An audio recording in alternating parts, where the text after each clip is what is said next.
con esto sacamos el pronóstico. Entonces, cuando yo pongo mi diagnóstico es cáncer de colon, estadio clínico 3B. Si hubiese tenido, por ejemplo, 4 ganglios, sería un N2. Acá, por ejemplo, cuando lo clasifican en N2 va a ser igual a 3B.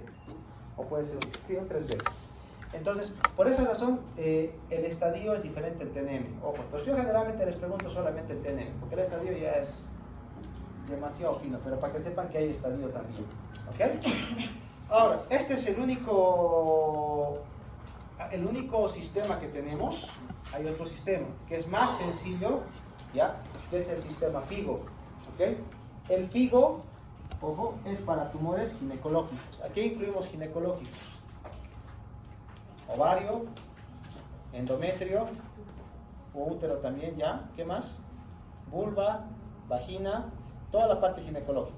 ¿Ok? Generalmente esos, trompas de falopio, pues también se incluyen dentro de ovario generalmente. ¿Ok? Pero van dentro del FIGO, ¿no? Entonces aquí es completamente diferente. En FIGO, por ejemplo, no hay TNM, no hay tumor principal, no. Y, por ejemplo, les hago este ejemplo, ¿no? Acá dice, paciente de 58 años, metrorragia, ecografía transvaginal con un engrosamiento endometrial, PETA con ganglios paraórticos, ¿no? Resecado el tumor, es un adenocarcinoma endometrioide, invade el 70% del miometrio, 0 de 12 ganglios resecados. Entonces, ¿cuál es el estadio? Te dice, ¿no? Entonces, por ejemplo, acá, si fuera clínico, hasta aquí solamente con lo que tengo de la tomografía, yo podría decir, el endometrio está engrosado, ya sabemos que es un cáncer de endometrio porque le han hecho una biopsia, se me ha olvidado. Tiene ganglios paraórticos. Cuando tiene ganglios paraórticos, acá, es un 3C2. Ya con eso es un 3C2. Es diferente por eso. ¿Ok? Pero cuando le operan, ¿ok? Cuando le operan, ninguno de los ganglios estaba resecado. Entonces probablemente este va a ser un 1B. ¿Okay? Este es otro sistema, pero solamente es para que lo conozcan. Esto no voy a preguntar en el examen, pero para que conozcan que hay otro sistema que es completamente diferente al TNM. No es el TNM el único. Hay otros sistemas, por ejemplo, de Breslow y Clark para melanomas, en fin, hay distintos sistemas que son completamente diferentes a esto. Pero el TNM que les he mostrado, acá este es el más frecuente. Cámbienlo aquí por un pulmón, por un recto, por ovario, y casi todos, que es ovario, recto, pulmón, páncreas, por ejemplo, casi todos van a seguir la misma secuencia. Tumor principal, ganglios, y si hay metástasis o no a distancia. ¿Ok? Que es lo que vamos a preguntar. Y lo que les había comentado, ¿no? Recordarles, cuando tiene la Y por delante, eso es neoadyuvancia. Si digo, este mismo paciente, imagínense este mismo paciente, le operan y tiene esto. Esto sería en realidad, si está operado, ¿cómo sería este señor? Sería P T3, ¿no? ¿Se acuerdan? Cuando está el P significa que está operado, ¿no? N1, M0, ¿no? Pero si yo les dijera, a este hombre le han dado quimioterapia antes de la cirugía, ¿qué tendría que ser? Y, ¿no? PT3, PN0, ¿no? Para eso me sirve. Cuando vean esta Y, estoy repitiendo tercera vez, eso es tratamiento neoadyuvante, ¿ok? Si no tiene la Y y solamente está la P nada más, es cirugía nada más, ¿ok? Cirugía nada más. Y si en lugar de la P tuviera C, ¿qué significa esto? Clínico, solamente por exploración física, imágenes, ¿no? O medicina nuclear, pero no quirúrgico. ¿Okay? Esa es la diferencia. Ahora, pueden haber combinaciones. Puedo dejarle aquí la Y. ¿Existirá esto? Sí, existe. ¿Okay? Si yo, por ejemplo, tengo una paciente con cáncer de mama, ¿ok? El tumor es así de grande, no tiene ganglios. Entonces yo digo, este es un T3, el T3, N0, M0, clínico, ¿no? Clínico. Y le doy quimioterapia neoadyuvante, quimioterapia neo. Y luego la veo en la consulta y yo no palpo nada. Y le hago una ecografía y no encuentro nada. Le hago una tomografía y no encuentro nada. Entonces, en este caso, esa paciente va a ser neoadyuvancia, clínico, porque no lo he operado todavía, T0, clínico, N0. Y cuando le opere y realmente encuentro la cirugía, ahí recién va a ser IPT0, IPN0, ¿no? Que esto significa respuesta completa, o sea que no he encontrado tumor en ningún lado, ¿ok? No voy a llegar hasta esto, pero para que vayan bien cómo se va la cosa, ¿ok? Bueno, esto es para que recuerden un poco la estadificación, porque sobre esto les voy a pedir un trabajo para el final. Ya les voy a dar un paciente para que lo estadifiquen, ¿ya? Y no va a ser complicado, pero para que vuelvan a recordar, ¿ok? Porque si buscan bibliografía de cómo estadificar, así como les he comentado, no hay. Directamente en las guías clínicas les van a decir esto es C, esto es T, y resuelva cada uno del asunto, ¿no? Pero bueno, para que esté un poquito más claro, ¿ok? Esto también se los voy a enviar como diapositiva hoy día, para que lo vayan viendo, ¿ok? Bueno, digo esto, aquí como les había comentado, este es por ejemplo, en este caso esta paciente, sería el tumor acá, ganglios acá, entonces un 3C si fuera así, ¿no? En cambio, si se hubiese operado y solamente tiene el tumor hasta aquí, no importa el tamaño, eso es lo interesante, puede ser así de grande el tumor, pero llega hasta aquí del miómetro, sigue siendo un 1B, ¿no? Es diferente por eso. Y esta es una clasificación francesa. Bueno, ahora vamos a ir a la siguiente parte de nuestro, esto ya hemos visto, screening en cáncer, ¿ok?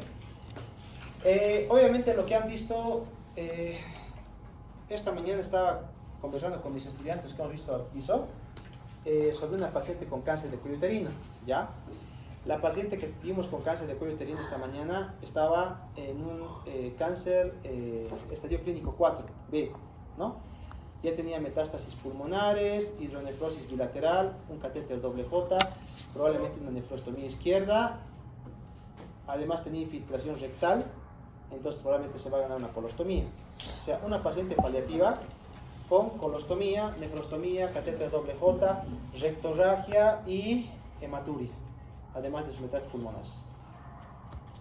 Eso es el estadio clínico 4B. Entonces, cuando uno lo ve cara a cara, ahí entiende la verdadera importancia del screening, ¿no? De diagnosticarlo a tiempo, ¿no? Pero hay mucho debate en cuanto al screening. Estoy hablando de diagnosticarlos en la etapa más temprana posible. ¿Todos los tumores, por ejemplo, se podrán diagnosticar de manera temprana? ¿Ustedes qué creen? Difícil, ¿no? Hay tumores, por ejemplo, que solamente se los puede sospechar cuando están en etapas muy avanzadas, por ejemplo, un cáncer de páncreas. Y son tan poco frecuentes que no justifica hacer una tomografía, una ecografía a todo el mundo, ¿no? Entonces, generalmente, por ejemplo, se diagnostican en etapas más avanzadas. Pero vamos a ver, hay algunos tumores que cumplen algunos requisitos para así hacer el screening, ¿no? Que sí podemos impactar en supervivencia, ¿no? Entonces, estas tres palabras que van a ver casi en todo lugar, tamizaje, cribado y screening, para efectos prácticos es lo mismo. Tienen pequeñas diferencias, pero para nosotros va a ser lo mismo. ¿Qué significa esto? ¿No? Todas las actividades, pruebas que nosotros hacemos en personas supuestamente sanas.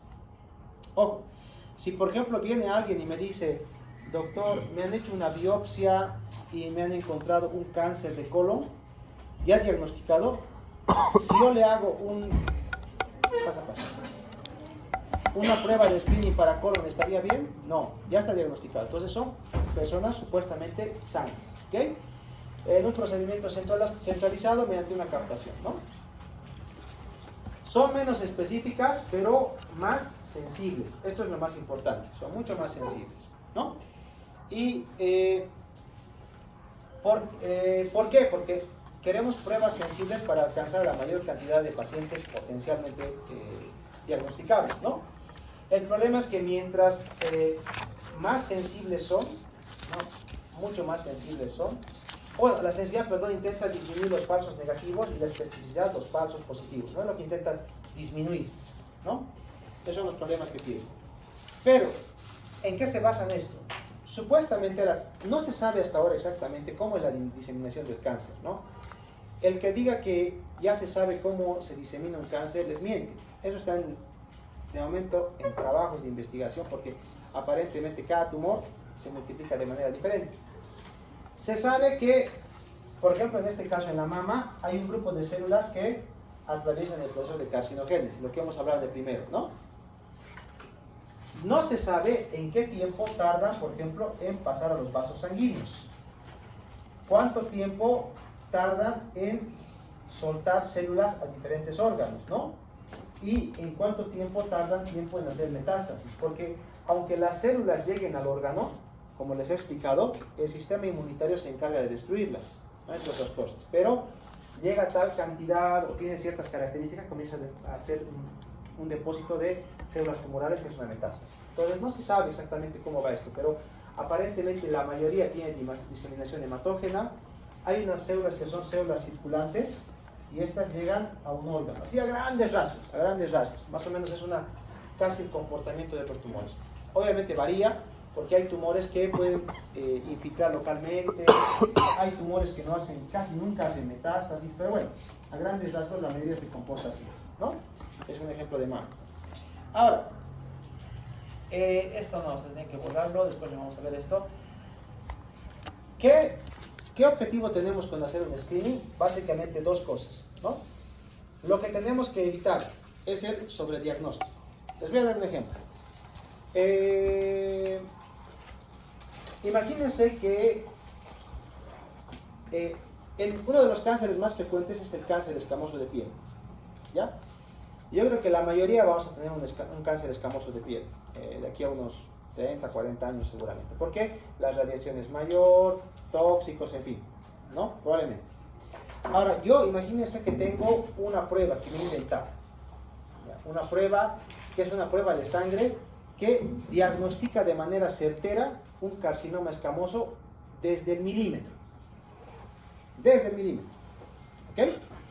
Entonces, yo digo, esta es mi prueba efectiva, 99% de sensibilidad, de especificidad, muy buena prueba, y se los someto a todos ustedes, ¿no? A los 50 que estamos acá, ¿ya? Y diagnostica esta prueba de los 50, imagínense, de los 50, diagnostica 20, ¿ok? Desde 1 milímetro de tamaño. Ahora, les operan a los 20. Y lo que tengo es que al final, si yo les hubiese dejado a los 20 a evolución hasta que crezcan, igual los hubiese diagnosticado, igual le hubiese resecado, y lo único que he hecho ha sido sobrediagnosticar este cáncer, porque la mortalidad, por ejemplo, no ha variado. Entonces, ¿sirve mi prueba? ¿No? Es altamente sensible, altamente específica, pero no afecta a la mortalidad. Lo que a mí me interesa es la mortalidad. ¿De qué sirve que les diagnostique a ustedes en tumores de 1 milímetro si van a vivir igual diagnosticándoselos unos 5 años después, por ejemplo? ¿Se entiende el punto, no? O sea, diagnosticarlos 3, 4 años después no va a influir en su supervivencia. Entonces, ¿para qué hacerlo? ¿No? Estas son las pruebas, estas son los dos problemas con algunos estudios, ¿no? Puedo hacer una prueba que los diagnostique antes, pero si no afecta a la mortalidad, pues no me sirve, ¿ok? La prueba correcta es aquella en la que puedo diagnosticar antes y por ende mi paciente va a vivir más tiempo, ¿no? Entonces, esa es la clave de un buen screening. O sea, que yo le doy una prueba a todos ustedes, diagnostico antes la enfermedad y por eso ustedes van a vivir más. No me sirve que les diagnostique antes, vivan igual. Mi prueba no sirve, ¿ya? O que diagnostique de más a todos, ¿no? Y sigan viviendo lo mismo. Entonces, esos son los errores de las pruebas de screening que se intentan evitar, ¿no?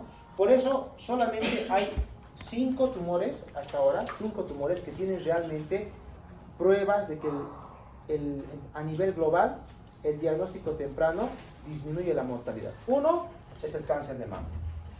Ahora, del cáncer de mama, ¿ustedes creen que el cáncer de mama duele?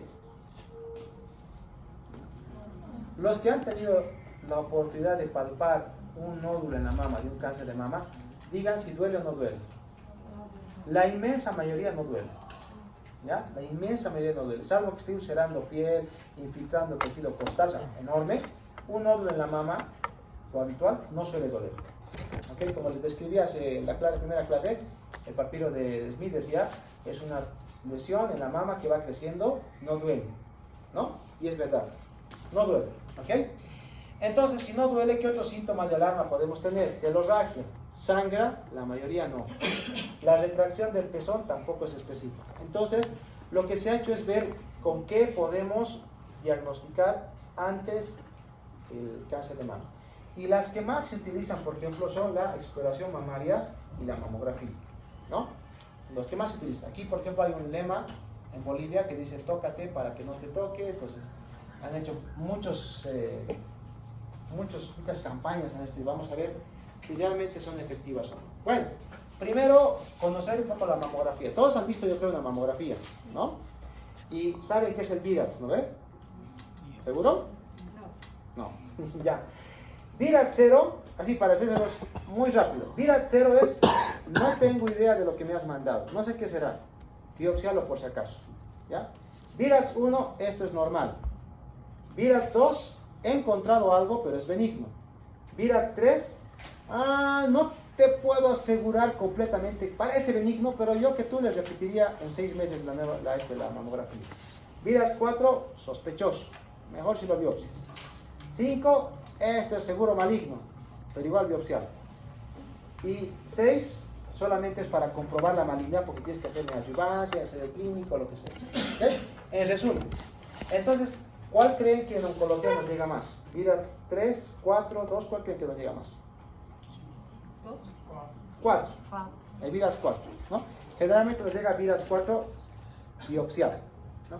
VIRATS 3 benigno, generalmente le hacen controles cada 6 meses. ¿Ok? Quédense con eso. El 5 ya es altamente sospechoso de malignidad. Generalmente entre el 4 y 5 suelen venir a oncología ya con biopsia. ¿Ok? Para que recuerden simplemente qué es el VIRATS. Los más frecuentes, o sea, en resumen, VIRATS 1 y 2, benigno. VIRATS 3, 6 meses. VIRATS 4, mejor biopsia. 5, esto es seguro que es maligno, pero biopsiado. 6, esto es para ensayo clínico, lo que sea. Y 0, no tengo idea de lo que es. A veces, no sabe, de verdad les digo, el radiólogo ve la mamografía y no sabe qué es.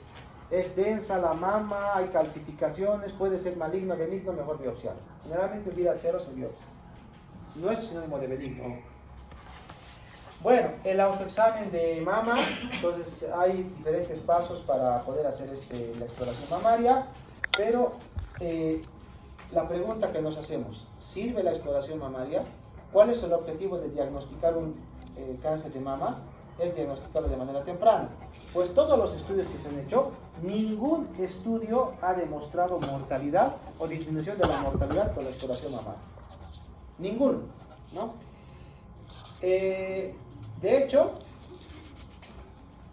no me he olvidado poner el estudio, tenía que poner el estudio, pero bueno, han hecho 2 tipos de estudios. Primero, han tomado mujeres en edad de riesgo y les han enseñado, un médico les ha enseñado a hacer la exploración mamaria. Les han hecho la exploración, bueno, el seguimiento durante muchos años y los han comparado con mujeres que no sabían nada de la exploración mamaria, ¿no? Y al cabo de 20 años que queda el seguimiento del estudio, se ha diagnosticado la misma cantidad de cáncer, ¿no? Y la mortalidad ha sido la misma. Y en el lado de la exploración mamaria de las mujeres, se ha visto más biopsias innecesarias. Se han palpado un fibroadenoma, biopsia, se han palpado una mastopatía fibroquística, biopsia. Entonces han dicho, no mejora la mortalidad. Pero le daremos una vuelta, han dicho. Es que las mujeres no se palpan bien la mama, no son médicos. Entonces haremos un estudio en el que el médico le explore la mama, ¿ok? Y vamos a ver si esto realmente mejora la mortalidad. Y han hecho ese estudio y ha salido también negativo, ¿ok? Ni las manos expertas de un médico han permitido disminuir la mortalidad. Entonces, el único estudio que se ha demostrado que disminuye la mortalidad es la mamografía. Y de hecho, por esa razón, casi todos los grupos cooperativos que tienen que ver con cáncer, la American Cancer Society, ¿cómo se llama? Bueno, todas estas, me da flojera, NSCN, ESMO, todas estas, dicen que a partir de 50 años ya debería hacerse una mamografía anual o bianual, dependiendo de los factores de riesgo. ¿Ya? En pocas palabras, americanos, europeos, canadienses y demás, casi todos concluyen, tienen sus diferencias, ojo, pero en lo que concluyen todos es que sí o sí tiene que hacerse a partir de 50 años. Antes, dicen, individualizar, que factores de riesgo, que familiar, varían todo eso, pero en la edad casi todos coinciden. O sea que sí o sí, a partir de los 50 hasta los 69 años, debería hacerse una mamografía. Cada 2 o 1 año, dependiendo de la guía que ustedes quieran. ¿Ok? Discutimos mucho con nuestros compañeros porque obviamente algunos dicen, no, es que han hecho un estudio. Hay varios estudios que han dicho que sí, que no, pero cuando han sacado un metaanálisis, es decir, la suma de todos los estudios, 50 a 69 años. Disminución de un 20% de mortalidad aproximadamente, ¿no? En cáncer de mama. ¿Ok? Entonces recuerden, mamografía. ¿Y qué es de la ecografía? Sí, exactamente. La ecografía la han llevado también a screening y no ha demostrado resultados positivos. ¿Ok? Pero en pacientes jóvenes, por ejemplo, imagínense que tienen una paciente de 25 años con un BRCA1 mutado, es decir, tiene un cáncer de mama, o bueno, posibilidad de tener un cáncer de mama hereditario.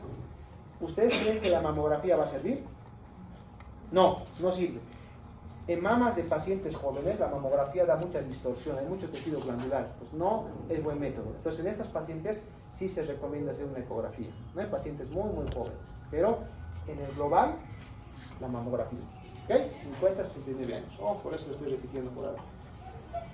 Cáncer de cuello uterino. ¿Qué saben del cáncer de cuello uterino? ¿Cuál es el método de screening? Papa Nicolau, ¿no? ¿Se juega su nota? ¿Cómo es? ¿Apuestan su nota por Papa Nicolau? ¿Como el mejor método de screening de cáncer cervicouterino? ¿No? No. Está bien, la citología cervical lo que busca es el virus del papiloma humano, relacionado en más del 90%, 98% de alguna literatura, con cáncer de cuello uterino. ¿Okay? Sobre todo con la estirpe escamosa, ¿no? Entonces, en sus rotaciones han debido ver cómo se hace su Papa Nicolau, cómo se hace la citología y demás. Y básicamente es muy sencillo, ¿no? Es posición ginecológica, el espéculo, la citología, y tiene que ver esto, ¿no? Hay distintas clasificaciones, NIC 1, NIC 2, NIC 3, y eso no me interesa ahorita mismo hablarlo. Lo que me interesa es esto, ¿ok? Ustedes han visto esto, que es la prueba de Papa Nicolau, ¿ok? Pero que esta no es la única prueba. De hecho, hay una prueba más específica, que es la prueba primaria de BPH, que lo que busca es DNA viral. ¿Okay? Entonces, ¿qué es lo que se hace? Acá, si se dan de cuenta, posición ginecológica, las ciencias de la histología, ¿no? En esto, miren cómo es la cuestión. Por ejemplo, esta es una foto que se saca del sistema británico. Le dan a la señora por correo, ni siquiera al centro médico, por correo. Le llega y le dice, le toca hacer su screening de virus de papiloma humano. Y le llega esto, así tal cual, con instrucciones y demás. La señora abre esto, toma una muestra del canal vaginal, ni siquiera del cuello uterino. Si quiere estar más confiada puede llegar más adentro, pero con cavidad vaginal es suficiente. Saca este hisopito, saca la muestra, lo coloca en el tubo, lo cierra en el sobre y lo envía por correo. ¿Ok? Mira, unas 2 semanas le sale su resultado. Y su resultado le dice, pues ha salido negativo, nos vemos dentro de 5 años. ¿Okay? O le dice, le ha salido positivo, por favor acérquese a su centro de salud, que el ginecólogo ya le está esperando por una cita. Entonces, y algunos hacen las dos cosas a la vez, ¿no? El cotest que se llama. Sirve, es lo que les comentaba, ¿no? Y además esta es la instrucción, miren, de Londres, perdón. Entonces, lo mismo, acá tiene que introducírselo solamente a la parte anterior de la vagina, lo coloca, lo cierra y se lo envía. Listo, nada más, así con gráfico y todo, ¿no? La paciente misma se lo hace, ¿no? Es un método obviamente mucho mejor que el Papa Nicolau, ¿no? Porque te requiere menos, pero es más costoso, ¿no? Por eso no lo hacemos acá. Y un ejemplo es esta. Han hecho un estudio de 130,000 pacientes, han comparado el que les he comentado, ¿no? El test de BPH, el Papa Nicolau, ahora les voy a explicar qué es esto, y han visto que cuando no se hace ningún estudio, la mortalidad alcanza el 25%. Cuando se hace el BPH, la mortalidad disminuye hasta el 12%. O sea, reduce un 50% la mortalidad, ¿no? Los que se hacen Papa Nicolau, un 21%, ¿ya? Y los que hacen este vía, un 21% más o menos. ¿Saben qué es este vía? En 2016 o 2013, no me acuerdo muy bien, salió un estudio en la India. ¿Ustedes creen que hay países más pobres que Bolivia? Pues lo hay más pobres que Bolivia, ¿no? Y los países africanos, la India por ejemplo, no tienen ni para hacer un Papa Nicolau, ni para eso tienen. Entonces, ya se sabía antes que las células tumorales pueden reaccionar con el vinagre, cambian de color. Entonces, a alguien se le ocurrió y dijo, ¿por qué no agarro una torunda con vinagre, le coloco a la paciente en posición ginecológica, le pongo un poquito de vinagre y si cambia de color es positivo y ya lo mando al ginecólogo, ¿no? Y han hecho la prueba y han visto que es tan efectivo como el Papa Nicolau, ¿no? Entonces, en países de muy bajos recursos, entonces cuando no hay ginecólogo a la mano, el médico de atención primaria coloca un poquito de ácido acético, de vinagre por el cuello uterino y lo lee, lo entrenan para eso, ¿no? Hay un cambio en el epitelio, entonces lo tiene que enviar al ginecólogo, ¿no? Ya ha demostrado que aparentemente es tan efectivo como el Papa Nicolau. Pero estos dos todavía se quedan lejos del test de BPH, ¿ok? Para que sepan un poco cómo va la cosa, ¿no? Que no es así nomás de Papa Nicolau, tiene su fundamento teórico, ¿ok? Y la recomendación de a qué edad deberían empezar varía un poquito, ¿no? Entre 25 o 21 años, dependiendo de lo que ustedes vean en literatura, ¿no? Cada 5 años, dependiendo del test que ustedes escojan. En general, la mayor parte empieza a partir de los 20, 21, ¿no? BPH o Papa Nicolau, lo que ustedes quieran. Generalmente, si es Papa Nicolau, es 21 años, ¿no? Cáncer de próstata, otro cáncer frecuente. Para ustedes, ¿cuál es el método diagnóstico, de screening del cáncer de próstata? PSA, tacto rectal, PSA, tacto rectal, los dos a la vez, ¿qué dicen? PSA, ya. Cuando me enseñaron a mí esto de cáncer de próstata era el tacto rectal, ¿ya? Pero está mal, es el PSA. Para alegría nuestra es el PSA. No necesitamos meter un tacto rectal a todos los chicos, ¿no? PSA, suficiente el PSA, ¿ya? Entonces, se dice que hasta 4 nanogramos ml es lo normal. Se puede afectar por si estás tomando tamsulosina, inhibidor de fosfodiesterasa, en fin. Pero en general, 4 nanogramos, ¿no? Se tiene que repetir cada 1 o 2 años y demás. Y el tacto rectal solamente estaría hecho cuando tienes un PSA muy alto y estás sospechando un cáncer de próstata. Y esto lo hace un urólogo habitualmente. Si ustedes alguna vez han hecho un tacto rectal, yo no sé, yo he hecho tacto rectal, sí, porque nos han obligado sí o sí a hacer en urología. Yo la verdad he visto, he palpado la próstata, no sabía si estaba dura, indurada, no tenía idea de lo que estaba palpando, ¿no? Entonces, para hacer un buen tacto rectal, no lo va a hacer el médico de primaria, habitualmente tiene que ser un urólogo, ¿no? Por eso no es un buen método de screening, ¿no? El tacto rectal. Bueno, como les he comentado, tacto rectal no, táchenlo. PSA es el método de screening indicado, ¿no? Las recomendaciones son a partir de los, dependiendo de lo que ustedes vean en la literatura, casi 50, 55 años se recomienda, ¿ya? Edades más jóvenes solamente cuando hay factores de riesgo, ¿no? Ahora, hay mucho debate al respecto, ¿no? Y por eso no les he dejado la supervivencia. Este es uno de los debates, les digo, porque ya en Estados Unidos están comenzándose a preguntar si realmente vale la pena hacer el PSA como screening en pacientes demasiado jóvenes. Les explico por qué. Imagínense que yo le hago a mi paciente el PSA desde sus 60 años, ¿ya? PSA cada 2 años, y a los 82 años aparece un PSA de 10. No, 20 le pondríamos, más patológico, 20. ¿Normal o anormal? Anormal, ¿no? ¿Lo mandarían al urólogo? Sí, ¿no? Al urólogo, muy bien. El urólogo le hace tacto rectal, tomografía, resonancia y te dice, es un T1 N0, tumor muy inicial. Y el urólogo te dice, probablemente este tumor va a hacer metástasis en unos 10 a 15 años. Ahora, la pregunta es, para este señor de 82 años, ¿valdrá la pena hacerle prostatectomía con linfa, castración y tal? Creo que no. No estamos muy seguros, ¿ok? Porque ahora, obviamente aquí poca gente vive por encima de los 85 o demás, pero cada vez más van apareciendo pacientes más, de edades más avanzadas, 90 y pico, ¿no? Pero bueno, pero a la fecha, obviamente si tú me dices que a los 97 años el señor va a estar curado de su cáncer, pero probablemente va a fallecer por enfermedades cardiovasculares, demencia o lo que sea, ¿no? Y entonces te dice, ¿para qué le has hecho tanto PSA a este paciente? Si al final, aunque lo has diagnosticado pronto, el paciente se va a morir de otra cosa, que no es un cáncer de próstata, ¿no?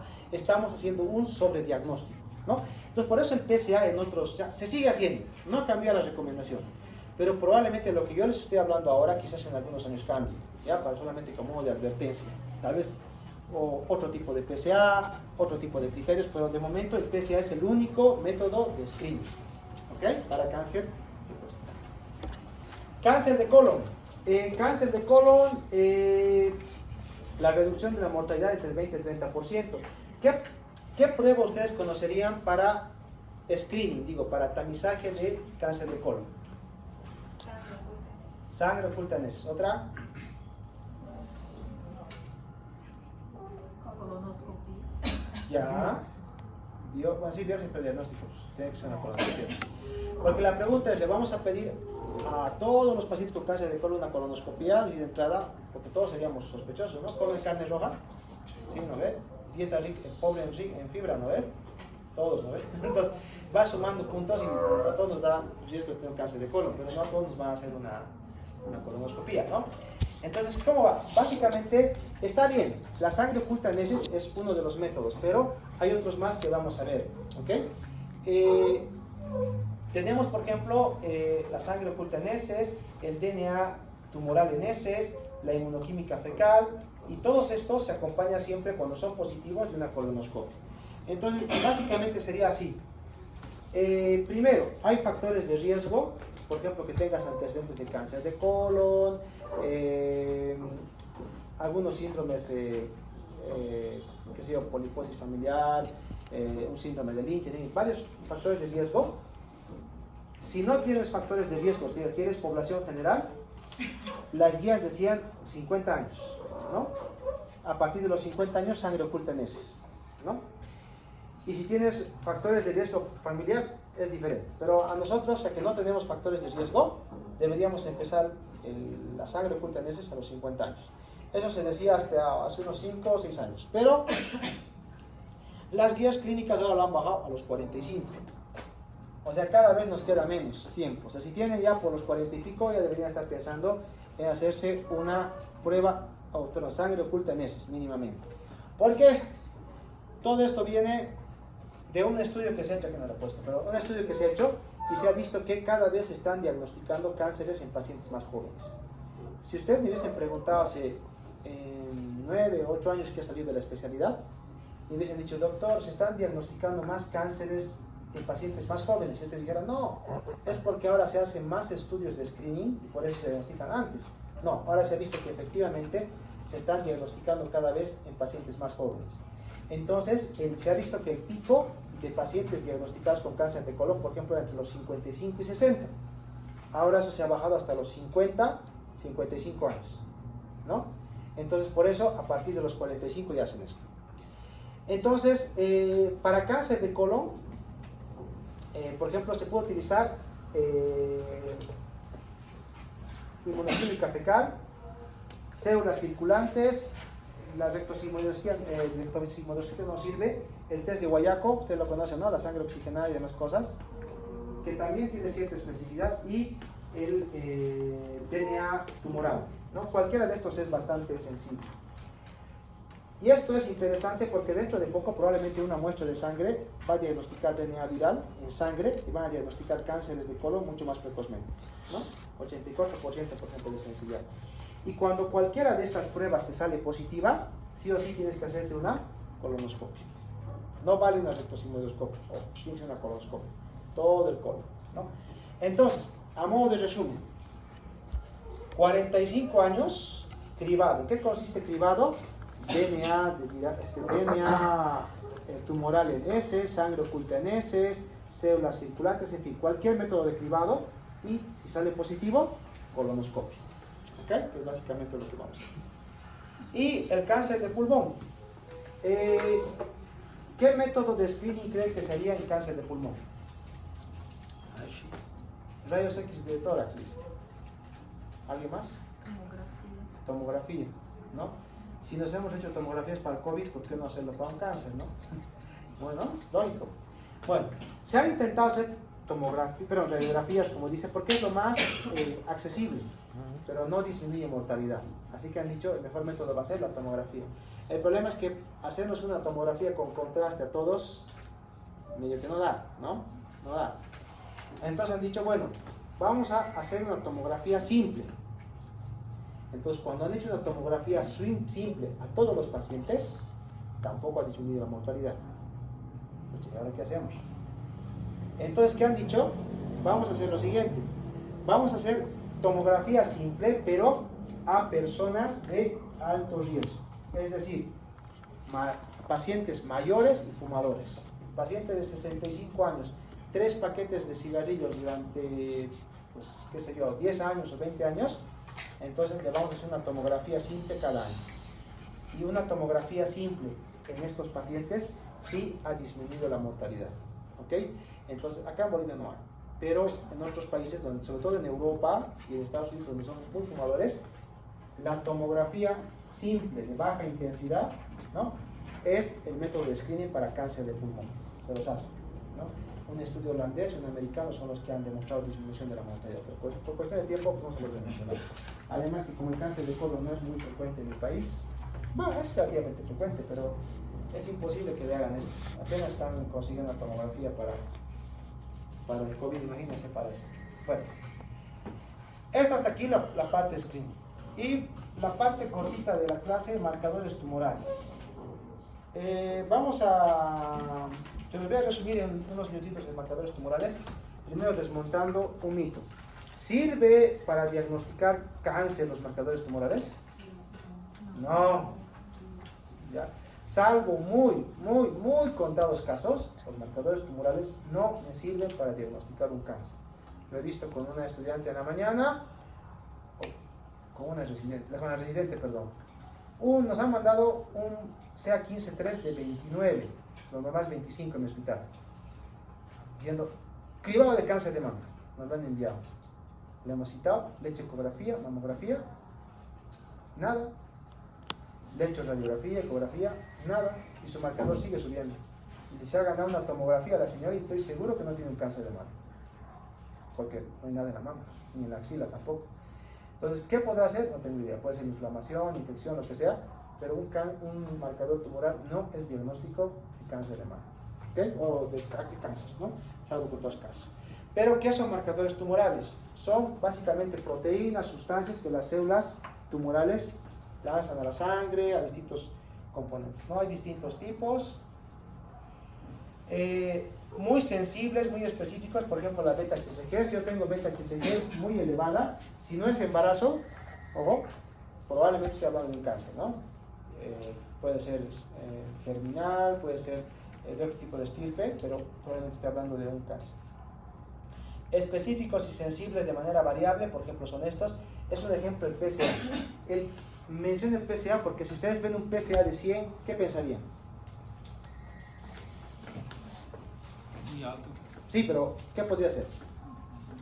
Ustedes son médicos de atención primaria o están en su la hiperplasia prostática no te va a llegar a 100. No. Difícil que te llegue a 100. Te llega a 5, 4, 6, 10 incluso, pero no te llega a 100, ¿no? Más de 20 ya es muy sospechoso. Entonces ustedes están ahí, viene un señor y dice, tengo esto en mi PSA, 100 de PSA. Obviamente lo van a mandar al urólogo, seguro, pero ¿con qué le mandaría? ¿Cáncer de próstata? ¿Quiénes dicen que no? ¿Algún valiente que diga que no? Y si les digo que ha tenido fiebre muy alta, ¿ya? Dolor en la defecación, y cuando le hagan el tacto rectal, porque son curiosos, le duele a tocar la próstata, ¿qué estaríamos hablando? Prostatitis. Una prostatitis también te puede elevar el PSA. Ya. O te dice, doctor, es que, ¿sabe qué? Ayer he venido a la urgencia y ha habido un interno que me ha intentado colocar una sonda vesical y me ha hecho así durante media hora y no me ha podido canalizar. Entonces, ¿cómo creen que está la próstata? Inflamada seguramente, ¿no? Malagradecido interno, ¿no? Todo el PSA elevado. Entonces, eso también, por eso te digo que no es completamente específico y sensible, ¿no? Hay muchas causas que pueden elevar el PSA. No muchas, pero eso es mejor manejarlo por parte del urólogo, ¿no? Le repiten el PSA de ahí un mes, después darle antibióticos, seguro baja 1. Entonces no era un cáncer de próstata. Por eso decimos que es de especificidad y sensibilidad variable, ¿no? Y los de baja especificidad, el LDH, en fin. Ahora, ¿para qué me sirve el PSA? Perdón, el marcador tumoral. Vamos a ver este ejemplo. ¿Ok? Vamos a ver con esto.